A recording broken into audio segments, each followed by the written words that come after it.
Dear students of class 11th, अस्सलाम वालेकुम रहमतुल्लाहि व बरकातहू। जैसा कि आप पहले से जानते हैं कि हम केमिकल बॉन्डिंग पढ़ रहे हैं, तो इसमें हमने कुछ टॉपिक्स पहले से डिस्कस किए हैं। बीच में हमारा राबता मुनक़ता हो गया, तो इसलिए मैं आपको याद दिलाना चाहता हूँ कि इस केमिकल बॉन्डिंग में हमने कहाँ से शुरू किया था और हम कहाँ पहुँच गए हैं। एक्चुअली आप जानते हैं हम वैलेंस बॉन्ड थ्योरी हमें पढ़नी है, बल्कि इसका कुछ हिस्सा हमने पहले ही डिस्कस किया हुआ है। फिर भी मैं आपको ये याद दिलाऊं कि जो केमिकल बॉन्डिंग है, इसमें हम ये देख रहे हैं कि एटम्स जो हैं ये क्यों कंबाइन करते हैं। Why atoms combine together, atoms, why atoms combine together, ये क्यों कंबाइन करते हैं। फिर एक और बात ये थी कि जब ये कंबाइन करेंगे तो कंबाइन करने के बाद वो कौन सी फोर्स है जो इन एटम्स को एक दूसरे के साथ होल्ड करके रखती है। उस फोर्स का हमने नाम दिया था केमिकल बॉन्ड। केमिकल बॉन्ड वो फोर्स है जो एटम्स को एक दूसरे के साथ जोड़ के रखती है मॉलिक्यूल में। तो फिर हमने ये भी देखा था कि बहुत सारे एटम्स ऐसे थे जो कंबाइन करते हैं एक दूसरे के साथ, और बहुत सारे ऐसे भी हैं, बल्कि कुछ हैं वो चंद एटम्स ऐसे हैं जो एक दूसरे के साथ कंबाइन नहीं करते हैं, जिनमें नोबल गैसेस आते हैं। आपको याद है उसमें हीलियम आता है, neon, argon, krypton, xenon, radon, ये वाले एक दूसरे के साथ कंबाइन नहीं करते हैं। तो इस चीज़ को एक्सप्लेन करने के लिए कि एटम्स किस तरह कंबाइन करते हैं, फिर वो कौन सी फोर्स है जो इनको एक दूसरे के साथ जोड़ के रखती है, तो कुछ एटम्स क्यों कंबाइन नहीं करते हैं और बहुत सारी एक दूसरे के साथ क्यों कंबाइन करते हैं, इन सारे सवालों का जवाब देने के लिए बहुत सारी थ्योरीज़ पेश की गई हैं। उन थ्योरीज़ में 4 इम्पॉर्टेंट थ्योरीज़ हैं। एक थ्योरी है जो हमने पढ़ी है, उसको हम कहते हैं लीवियस थ्योरी। लीवियस थ्योरी जो है इसके 2 हिस्से हैं। एक है लीवियस कोसल अप्रोच, लीवियस कोसल अप्रोच जो हमें इलेक्ट्रोवैलेंट बॉन्ड फॉर्मेशन एक्सप्लेन करता है। दूसरा है उसको हम कहते हैं लीवियस लैंगम्यूर अप्रोच। ये चूँकि बताने की ज़रूरत नहीं है, आप पहले ही से इसको पढ़ चुके हैं। लीवियस लैंगम्यूर थ्योरी हम उसको कहेंगे। तो इसको हम जनरल में इलेक्ट्रॉनिक थ्योरी कहते हैं। जो लीवियस थ्योरी है इसको हम जनरल में इलेक्ट्रॉनिक थ्योरी कहते हैं। तो इस थ्योरी के मुताबिक आपको याद होगा, इसमें हम ये पढ़ते ही कि ये जो नोबल गैसेस हैं, चूँकि ये एक दूसरे के साथ कंबाइन नहीं करते हैं, तो जब हम इनकी इलेक्ट्रॉनिक कन्फिग्रेशन देख रहे हैं, हीलियम के बगैर जितने भी नोबल गैसेस हैं, हर एक के बाहर वाले शेल में 8 इलेक्ट्रॉन्स होते हैं। और लीवियस हमें कहता है कि जिस एटम के बाहर वाले शेल में 8 इलेक्ट्रॉन हों, या हीलियम की तरह के शेल में 2 इलेक्ट्रॉन हों, ऐसे एटम्स स्टेबल होते हैं। क्योंकि बाकी जितने भी एलिमेंट्स हैं उनके किसी भी एटम में के शेल में 2 इलेक्ट्रॉन नहीं हैं, और इसी तरह से बाहर वाले शेल में, वैलेंस शेल में 8 इलेक्ट्रॉन नहीं हैं। इसलिए वो बाकी सारे जितने भी एलिमेंट्स हैं वो अनस्टेबल हैं। इसलिए क्या होता है, अकॉर्डिंग टू लीवियस, जो अनस्टेबल एलिमेंट्स हैं, with those elements which don't have 8 electrons in their outermost shell, they combine with other elements, other atoms of the same type or different types, then for attaining these 8 electrons in the valence shell, यानी बाहर वाले shell में 8 electron हासिल करने के लिए atoms एक दूसरे के साथ कंबाइन करते हैं।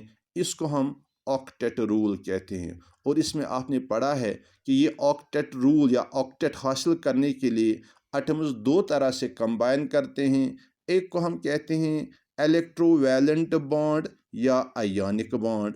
इलेक्ट्रोवैलेंट और आयोनिक बॉन्ड, इसमें क्या होता है, जब दो एटम एक दूसरे के साथ कंबाइन करते हैं, they combine by transference of electrons, by transference of electrons from one atom to another. जैसे सोडियम क्लोराइड में होता है, in the formation of sodium chloride हम देख रहे हैं कि सोडियम इलेक्ट्रॉनिक कन्फिग्रेशन रखता है 281, जबकि क्लोरीन के पास है 28 और 7। तो क्या होता है, सोडियम से एक इलेक्ट्रॉन ट्रांसफ़र होता है क्लोरीन पे, तो वजूद में आ जाता है सोडियम क्लोराइड।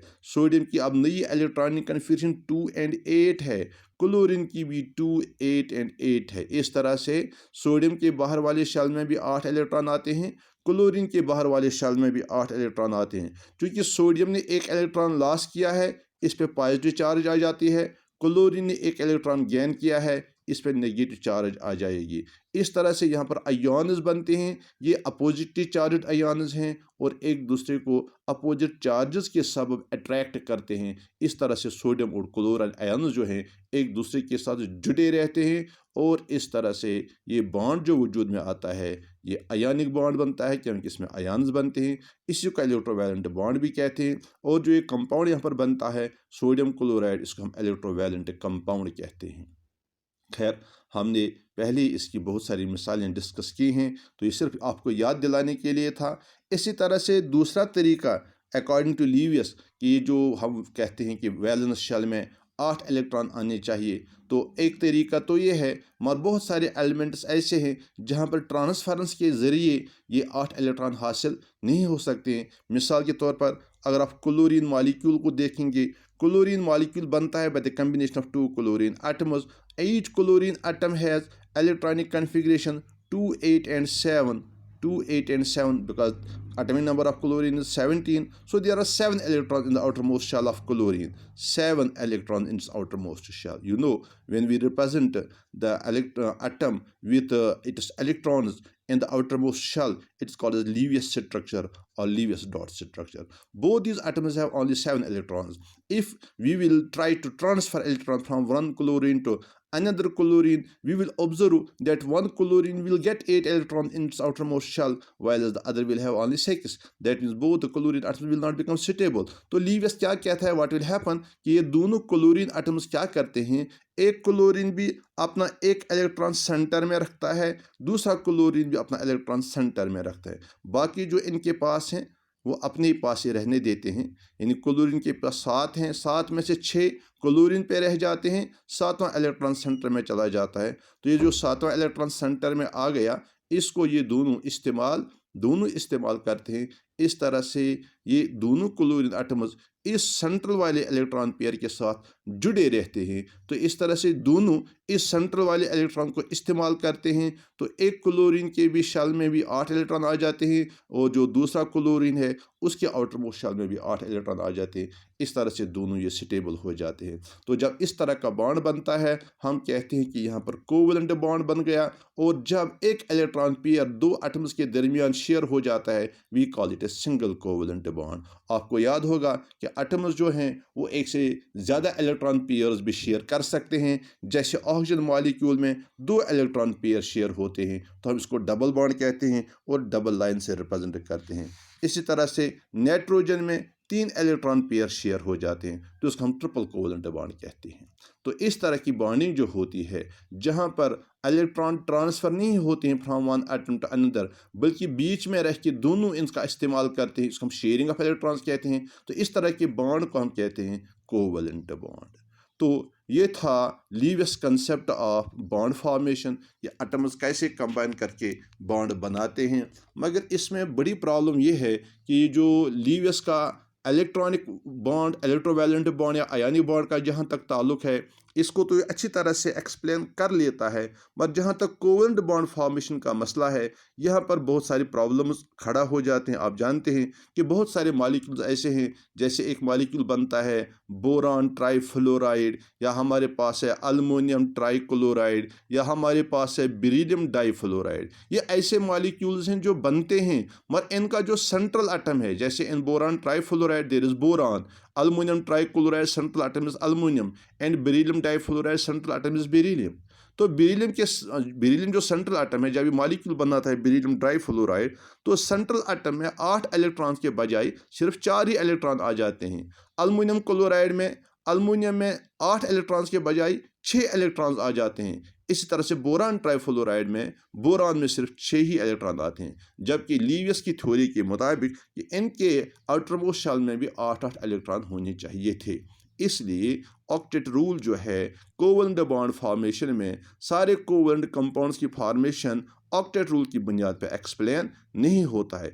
इसी तरह से कुछ ऐसे भी कंपाउंड्स हैं जिनमें 8 से ज़्यादा इलेक्ट्रॉन सेंट्रल एटम में आ जाते हैं, जैसे एक कंपाउंड हमारे पास PCl5, या हमारे पास एक और कंपाउंड है SF6, या हमारे पास एक और कंपाउंड है IF7। ये सब कंपाउंड्स आपने पढ़े हैं, अच्छी तरह से देखें आपने। तो इसमें हम क्या देख रहे हैं, PCl5 में सेंट्रल एटम जो फास्फोरस है इसमें 10 इलेक्ट्रॉन हैं। SF6 में सेंट्रल एटम में 12 इलेक्ट्रॉन हैं। IF7 में सेंट्रल एटम आयोडीन में 14 इलेक्ट्रॉन हैं। तो ये कंपाउंड जो बनते हैं ये भी ऑक्टेट रूल फॉलो नहीं करते हैं। इसलिए हम कहते हैं कि जो कोवलेंट बॉन्ड फॉर्मेशन जो है इसको लीवियस की थ्योरी जो है अच्छी तरह से एक्सप्लेन नहीं कर पा रही है। इसके अलावा जो कोवलेंट कंपाउंड जो बनते हैं इनकी अपनी एक स्ट्रक्चर होती है, अपनी एक ज्योमेट्री होती है, फिक्स्ड डेफिनेट ज्योमेट्री होती है। मिसाल के तौर पर आपके पास वाटर मॉलिक्यूल है, ये कोवलेंट कंपाउंड, इसमें कोवलेंट बॉन्ड बनता है। इस वाटर मॉलिक्यूल की स्ट्रक्चर जो है वो एंगुलर स्ट्रक्चर है, इस तरह की स्ट्रक्चर है वाटर मॉलिक्यूल की। ये वाटर मॉलिक्यूल एंगुलर क्यों है, ये कोवलेंट बॉन्ड फॉर्मेशन जो लीवियस कहता है, लीवियस की थ्योरी इन कोवलेंट कंपाउंड्स की स्ट्रक्चर एक्सप्लेन नहीं कर पा रहा है। इसलिए हम इस लीवियस थ्योरी को रिजेक्ट करते हैं। लीवियस थ्योरी के बाद एक और नहीं, मैं कह रहा था कि कुछ थ्योरीज जो हैं वो केमिकल बॉन्डिंग हमें एक्सप्लेन कर रहे हैं। इनमें सबसे पहली थ्योरी जो थी वो लीवियस की थ्योरी थी। अब लीवियस की थ्योरी के बाद दूसरी थ्योरी आती है, वो भी आपने पढ़ी है, उसको हम कहते हैं valence shell electron pair repulsion theory. Valence shell electron pair repulsion theory या वेस्पर थ्योरी भी हम इसको कहते हैं शॉर्ट में। ये वेस्पर थ्योरी जो है एक्चुअली ये कोई नई थ्योरी नहीं है, बल्कि एक एक्सटेंशन है लीवियस थ्योरी का। क्योंकि लीवियस जो है ये स्ट्रक्चर ऑफ मॉलिक्यूल्स एक्सप्लेन नहीं कर पा रही है, तो वेस्पर थ्योरी जो है ये कोशिश कर रही है। VSEPR theory is trying to explain the structure of the molecules. इन मॉलिक्यूल्स की स्ट्रक्चर क्या है, जहाँ पर लीवियस की थ्योरी फेल हो रही थी उस चीज़ को इसने ओवरकम करने की कोशिश की है। तो वेस्पर थ्योरी में हमने पढ़ा है कि जो मॉलिक्यूल्स जिनमें 3 या 3 से ज़्यादा 3 और मोर एटम्स जिनमें होते हैं उनकी स्ट्रक्चर कैसे बयान की जाती है। क्योंकि ये इस थ्योरी के मुताबिक अगर मॉलिक्यूल में सिर्फ 2 ही एटम हों, if there are only 2 atoms in a molecule, तो फिर वो मॉलिक्यूल लीनियर होता है, स्ट्रेट मॉलिक्यूल होता है। अब अगर 2 से ज़्यादा एटम्स हैं, 3 एटम हैं, तो फिर 3 एटम में से एक एटम वो होता है जिसको हम सेंट्रल एटम कहते हैं, सेंट्रल एटम। बाकी जो इसके इर्द गिर्द जो एटम्स होते हैं वो किस तरह से अरेंज्ड होंगे, that will depend upon the number of electron pairs, number of electron pairs around the central atom, around the central atom. आपने पढ़ा है ये, इसलिए मैं मतलब सरसरी तौर पे सिर्फ रिवाइज कर रहा हूँ ताकि आपको याद आ जाए। तो इसमें हमने पढ़ा है कि अगर सेंट्रल एटम के, फिर से बात सुनिए, ये जो वेस्पर थ्योरी है ये हमें बता रही है कि अगर मॉलिक्यूल में सिर्फ 2 एटम है तो मॉलिक्यूल हमेशा लीनियर होगा। अब अगर मॉलिक्यूल में 3 एटम हैं या 3 से ज़्यादा एटम हैं तो उनमें से एक एटम जो होता है वो सेंट्रल एटम होता है। बाकी एटम जो इसके इर्द गिर्द होते हैं वो किस तरह से अरेंज्ड होंगे, that will depend upon the number of electron pairs around the central atom. तो इसलिए अगर सेंट्रल एटम के इर्द गिर्द, सेंट्रल एटम के इर्द गिर्द अगर सिर्फ 2 ही इलेक्ट्रॉन पेयर होंगे, 2 इलेक्ट्रॉन पेयर्स, तो फिर वो मॉलिक्यूल लीनियर होता है, दैट मॉलिक्यूल इज लीनियर। इसी तरह से अगर मॉलिक्यूल में 3 इलेक्ट्रॉन पेयर होंगे, 3 इलेक्ट्रॉन पेयर्स, तो वो मॉलिक्यूल जो होता है that is triangular planar, triangular planar. अगर 4 इलेक्ट्रॉन पेयर होंगे तो फिर वो मॉलिक्यूल होता है टेट्राहेड्रल। टेट्राहेड्रल। इसी तरह से अगर 5 इलेक्ट्रॉन पेयर होंगे तो वो मॉलिक्यूल होता है ट्रायंगुलर बाइपिरामिडल। Triangular bipyramidal. इसी तरह से अगर 6 इलेक्ट्रॉन पेयर होंगे तो फिर वो मॉलिक्यूल होता है ऑक्टाहेड्रल। ऑक्टाहेड्रल। तो इसके अलावा ये जो स्ट्रक्चर ऑफ मॉलिक्यूल्स है, इलेक्ट्रॉन पेयर्स में हमें ये देखना पड़ता है कि इन इलेक्ट्रॉन पेयर्स का नेचर कैसा है। जब जैसा कि आप जानते हैं कि कुछ इलेक्ट्रॉन पेयर्स जो बॉन्ड फॉर्मेशन में इन्वॉल्व होते हैं उनको हम बॉन्ड पेयर्स कहते हैं, और कुछ मॉलिक्यूल ऐसे हैं जिनमें बॉन्ड पेयर्स के अलावा लोन पेयर्स भी होते हैं। तो उन लोन पेयर्स की मौजूदगी जो है वो मॉलिक्यूल की स्ट्रक्चर पे असरअंदाज हो जाती है, क्योंकि ये जो रिपल्शन है, ये जो स्ट्रक्चर मॉलिक्यूल्स की होती है, ये एक्चुअली बिकॉज ऑफ रिपल्शन पैदा हो जाती है। तो लोन पेयर ज़्यादा रिपल करते हैं as compare to bond pairs. तो उस वजह से मॉलिक्यूल की स्ट्रक्चर जो है उसमें थोड़ी बहुत फ़र्क आ जाती है, जिसको हम डिस्टॉर्शन कहते हैं। या हम ये कहते हैं कि अगर मॉलिक्यूल में सिर्फ बॉन्ड पेयर्स ही होंगे तो फिर वो स्ट्रक्चर जो है वो रेगुलर स्ट्रक्चर है। अगर बॉन्ड पेयर के अलावा लोन पेयर भी मौजूद है तो उस वजह से स्ट्रक्चर में तब्दीली आ जाती है। स्ट्रक्चर एग्जैक्टिव रेगुलर ऐसी नहीं रहती जैसे होनी चाहिए थी, तो उसको हम डिस्टॉर्टेड स्ट्रक्चर या इरेगुलर स्ट्रक्चर भी कहते हैं। तो वेस्पर थ्योरी जो है ये हमें सिर्फ स्ट्रक्चर के बारे में बताती है, बाकी जो बॉन्ड बनने का तरीका जो है, जैसे लीवियस ने अपनी थ्योरी में कहा था वैसे ही वेस्पर थ्योरी भी कहती है। तो इसलिए वेस्पर जो डिफेक्ट्स लीवियस थ्योरी में थे, स्ट्रक्चर के अलावा जो बाकी डिफेक्ट्स हैं वो सारे के सारे वेस्पर थ्योरी में भी मौजूद रहते हैं। और इसके अलावा एक और बात ज़रूरी है, नोट करने की काबिल है, वो ये कि सारे मॉलिक्यूल्स की स्ट्रक्चर जो है वो ऐसी नहीं है जैसे हमें वेस्पर थ्योरी बता रही है। तो हम कहेंगे कि बहुत सारे मॉलिक्यूल्स की स्ट्रक्चर तो हमें मालूम पड़ जाती है on the basis of Vesper theory, but this Vesper theory fails to explain the structure of all the molecules. So this theory has also been rejected, and a third theory has been put forth. Third theory has been put forth. That theory is called as valence bond theory. Valence bond theory. और इस theory के बारे में भी आपने पढ़ा है कि ये थ्योरी जो है इसके दो आस्पेक्ट्स हैं। एक है एनर्जी आस्पेक्ट, दूसरा है इसका orbital overlap aspect. One is energy consideration आप कह सकते हैं, यानी explanation of formation of compounds as per valence bond theory, keeping in view the energy of the molecules, energy consideration. Energy consideration. दूसरा consideration जो है that is orbital overlap consideration. Orbital overlap. तो energy consideration के बारे में भी हमने पहले ही पढ़ा है, थोड़ी सी इंफॉर्मेशन में आपको दे दूं इसके बारे में कि ये जो एनर्जी कंसिडरेशन वाला कंसेप्ट वैलेंस बॉन्ड थ्योरी का है, इस थ्योरी के मुताबिक, इस कंसेप्ट के मुताबिक जब दो एटम आपस में कंबाइन करते हैं, when two atoms combine together, तो कंबाइन होते वक्त क्या होता है कि जब वो क्लोज आ जाते हैं, when they come close to form a bond और to form a molecule, to form a molecule, what happens, two types of forces begin to operate. दो किस्म के फोर्सेस वजूद में आ जाते हैं। One is attractive forces and another is repulsive force. Attractive force and repulsive forces. तो जब अट्रैक्टिव फोर्सेस पैदा हो जाते हैं, अट्रैक्शन की वजह से तो मॉलिक्यूल एटम्स जो हैं वो नज़दीक आ जाएंगे, रिपल्शन की वजह से वो दूर चले जाएंगे। तो अट्रैक्शन की वजह से क्या होता है, व्हेन जब अट्रैक्टिव फोर्सेस डेवलप हो जाते हैं तो ये जो एटम्स हैं दे लूज एनर्जी ये लूज करते हैं, जिस वजह से इनकी एनर्जी डिक्रीज हो जाती है, कम हो जाती है एनर्जी। और हम पहले से जानते हैं जब किसी सिस्टम की एनर्जी कम हो जाती है तो सिस्टम स्टेबल बनता है। इस तरह से जब एटम्स में अट्रैक्शन पैदा होगी, ज़्यादा अट्रैक्शन होगी, तो उस वजह से इनकी एनर्जी कम होगी तो स्टेबल बनेंगे। इसी तरह से रिपल्शन से क्या होता है, एनर्जी बढ़ जाती है मॉलिक्यूल की, एनर्जी इंक्रीजेस। इसलिए जब मॉलिक्यूल नज़दीक आते हैं तो दोनों तरह के फोर्सेस पैदा हो जाते हैं।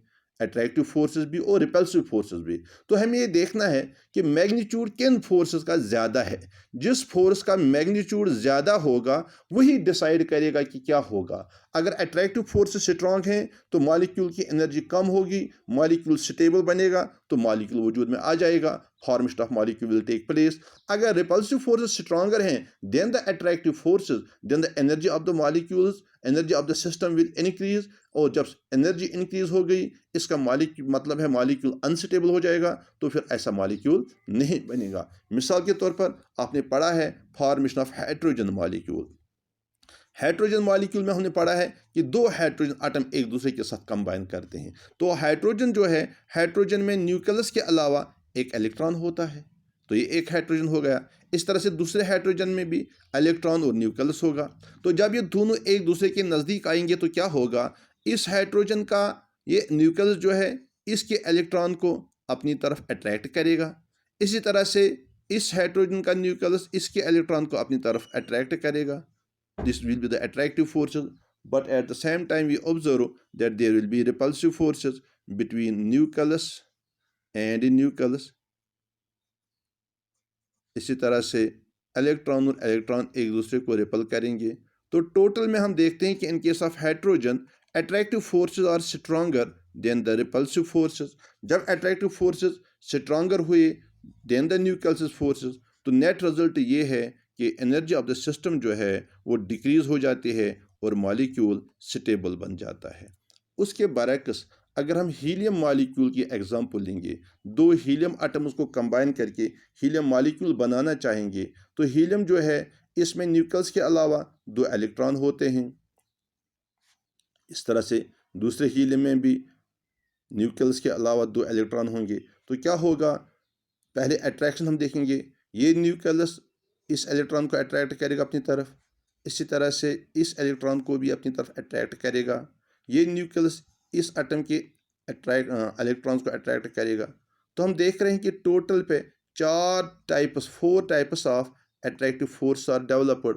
अब रिपल्सिव फोर्सेस की बात करेंगे। अब देख लीजिए यही दो हीलियम एटम हैं, इनमें दो इलेक्ट्रॉन्स हैं, तो क्या होगा, ये न्यूक्लियस इस न्यूक्लियस को रिपेल करेगा, ये इलेक्ट्रॉन इस इलेक्ट्रॉन को रिपेल करेगा, ये इलेक्ट्रॉन इस इलेक्ट्रॉन को रिपेल करेगा, इसी तरह से ये इलेक्ट्रॉन इस इलेक्ट्रॉन को रिपेल करेगा, इसी तरह से ये दो इलेक्ट्रॉन भी आपस में रिपेल करेंगे। इस तरह से टोटल पे 5 रिपल्सिव फोर्सेस, 1 2 3 4 और 5 types of repulsive forces take place, 4 types of attractive forces take place.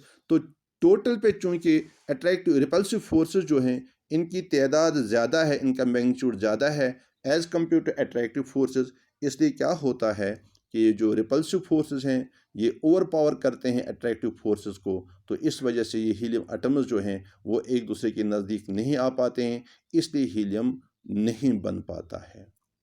तो ये हो गई वैलेंस बॉन्ड थ्योरी की एनर्जी कंसिडरेशन, जिसमें हम ये देख रहे हैं कि मॉलिक्यूल तब बनता है जब अट्रैक्टिव फोर्सेस स्ट्रांगर होते हैं देन द रिपल्सिव फोर्सेस, क्योंकि अट्रैक्टिव फोर्सेस की वजह से मॉलिक्यूल की एनर्जी कम हो जाती है, उस वजह से वो स्टेबल बन जाता है। तो रिपल्सिव फोर्स अगर ज़्यादा हुए तो फिर मॉलिक्यूल अनस्टेबल बनता है। तो ये एक आस्पेक्ट है वैलेंस बॉन्ड थ्योरी का। तो इसके अलावा इसका दूसरा आस्पेक्ट है that is orbital overlap aspect, जो सबसे इम्पॉर्टेंट आस्पेक्ट है और जो हम सबसे ज़्यादा डिस्कस करते हैं और जो बार बार इसकी जब भी हमें कभी भी केमिकल बॉन्डिंग मॉलिक्यूल्स की स्ट्रक्चर वगैरह जब भी हमें एक्सप्लेन करनी हो कोवेलेंट बॉन्ड फॉर्मेशन में, तो इसी ऑर्बिटल ओवरलैप कंसेप्ट का हम सहारा लेते हैं। इसलिए सबसे अहम कंसेप्ट है, तो इसको हम इंशाल्लाह दूसरे लेक्चर में डिस्कस करेंगे।